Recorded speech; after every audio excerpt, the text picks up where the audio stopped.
En abril los mercados accionarios sufrieron una corrección a nivel global, aunque hubo diferencias entre las distintas zonas.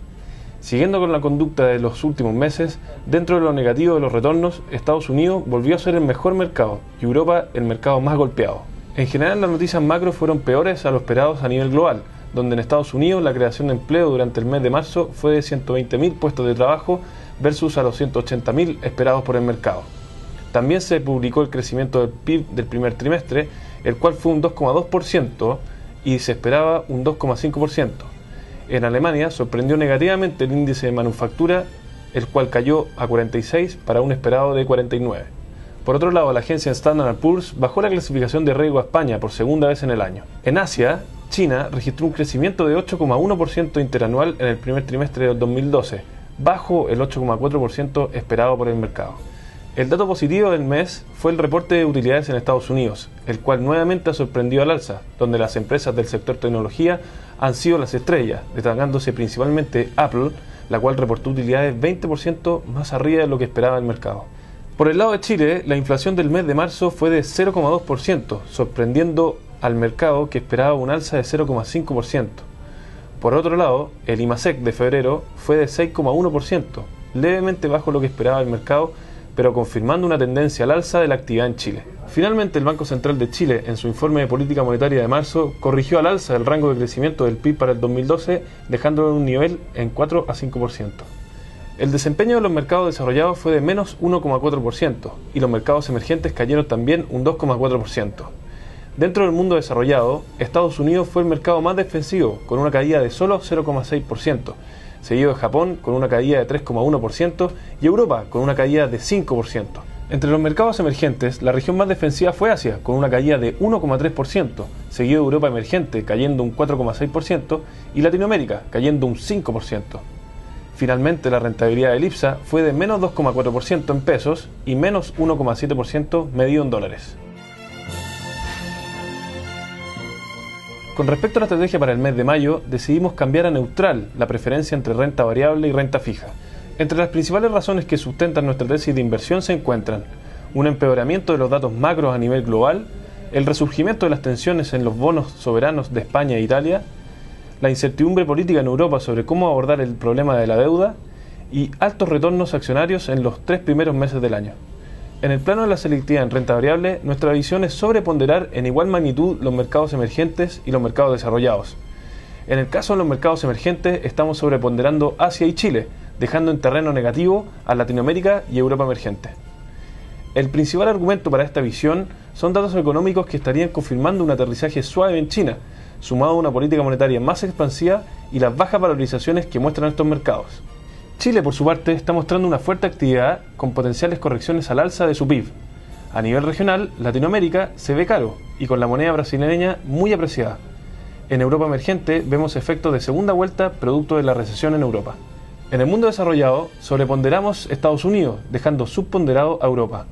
Esto se debe principalmente al positivo reporte de utilidades que está mostrando de nuevo Estados Unidos, creciendo cerca del 8% y su estable crecimiento a nivel macro. Los principales riesgos sobre nuestra tesis de inversión son un fortalecimiento de la actividad en Europa, una caída de la actividad en Estados Unidos y una fuerte desaceleración en la actividad en China.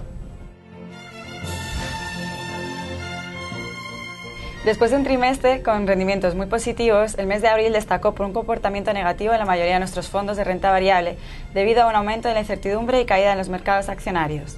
De esta forma, la diversificación de los fondos balanceados Santander B, Santander C y Santander D jugó un rol importante, ya que al poder adaptar la estrategia que disminuye la exposición a renta variable, suavizó las caídas que experimentaron las bolsas en el mes de abril, teniendo un comportamiento más defensivo que el resto de fondos accionarios. En el caso del Fondo Mutuo Santander D, la mayor exposición en deuda le benefició obteniendo rentabilidades positivas. Destacamos el rendimiento de estos fondos en lo que llevan del 2012, con rentabilidades entre el 4 y 5% para los más agresivos, como el Santander B, y en torno al 3 y el 2% para los más conservadores, es el caso del Santander C y Santander D. Para el mes de mayo, estos fondos se encuentran más cautos en renta variable, por lo que disminuyeron el peso en los mercados accionarios a favor de la deuda. Los mercados accionarios favoritos siguen siendo Asia emergente, principalmente China, Estados Unidos y Chile. En deuda siguen privilegiando la UEF y manteniendo una duración neutral.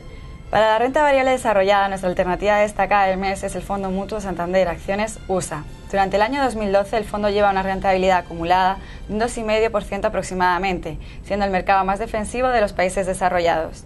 Seguimos favoreciendo la exposición en este fondo, ya que vemos buenas proyecciones de crecimiento y resiliencia frente a la incertidumbre internacional. Así, nuestros gestores seleccionan los mejores activos para invertir de forma diversificada en la economía norteamericana. En cuanto a los mercados emergentes, nuestra región favorita es Asia. Por ello, en el mes de mayo destacamos el Fondo Mutuo Santander Acciones Asia Emergente. Este fondo lleva un 3,5-4% de rentabilidad acumulada, donde China es una de nuestras principales posiciones y fue uno de los mercados más defensivos en el mes de abril. Además, las valorizaciones siguen a niveles atractivos, manteniendo la tesis de un aterrizaje suave en la economía. También continuamos con el ETF que invierte sobre Rusia Airus, que a nivel de rentabilidad acumulada es uno de los que más destacan a pesar de haber tenido un mes de abril negativo. Mantenemos la exposición en Rusia ya que las valorizaciones siguen muy atractivas. Vemos un alto potencial en esta economía y las posibles alzas en los precios del petróleo podría afectar de manera positiva. En cuanto a la renta variable local, mantenemos nuestra exposición en el Fondo Mutuo Santander Acciones Chilenas. La rentabilidad de este fondo acumula en el año 2012 entre un 5 y un 6%. Chile muestra estabilidad y solidez de su economía a pesar de que las valorizaciones se encuentran a niveles promedio de los últimos 5 años. La otra alternativa para invertir en Chile es a través de la cartera de acciones destacada. Consulte los últimos cambios de nuestro informe semanal de Santander Inversiones en santander.cl. Para la deuda, las alternativas son el Fondo Mutuo Santander Renta a Mediano Plazo y el Fondo Mutuo Santander Renta a Largo Plazo UF. Así mantenemos un leve corto en duración, casi unos 2 años, y apostando por las tasas en UF. Los fondos de deuda a mediano y largo plazo son la mejor opción para inversionistas con un horizonte de inversión superior al año y que puedan soportar fluctuaciones en el corto plazo, ya que el invertir en instrumentos de corto plazo, depósito, fondos money market, supone un costo de oportunidad porque aunque ofrecen menos volatilidad, los retornos en el largo plazo son inferiores. El Fondo Mutuo Santander Renta a Mediano Plazo se encuentra invertido principalmente en depósitos a plazo en pesos con un 57% y en UF con un 28% con menos de un año de duración. Por otro lado, el Fondo Mutuo Santander Renta a Largo Plazo UF invierte principalmente en bonos y depósitos en UF con una exposición del 88% y con 2 años de duración aproximadamente. Los premios Salmón reconocen a aquellos fondos que obtuvieron las mejores rentabilidades durante el año 2011. Así, el Fondo Mutuo Santander Acciones Selecta Chile el pasado mes de abril recibió el primer lugar en la serie APB en la categoría Fondo Inversionista Calificado Accionario Nacional. Bueno, y hasta aquí nuestro comentario. Nos vemos el próximo mes para actualizarles la estrategia y las alternativas de inversión destacadas. Hasta pronto.